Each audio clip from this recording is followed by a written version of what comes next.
Well, for more on the outlook for closer US-Cuba ties, I spoke to Eddy Arriola. He's chairman and CEO of Apollo Bank. I began by asking him about the landscape for companies planning to launch in Cuba. Well, in the short term, it's really everyone jockeying to see what's going on. And things are really changing week to week and month to month. That's why you're not seeing a lot of activity. If you had predicted that that JetBlue and Airbnb would have been the first movers after the announcement of Cuba, everyone would have laughed at you. So it's interesting to see what's going on, and everyone's still just trying to figure out what's going to happen. How do you bank there? How do you conduct transactions? And how the Cuban government's going to respond in terms of contract enforcement and being able to partner, and how open they are to business. And with you being based in Miami, big Cuban population, how do you see things affecting the community there?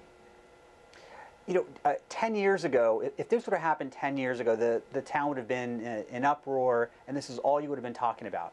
I think the times are ready. Sort of, my generation, and even people a little bit older than me, we're just sort of, it's been 54 years.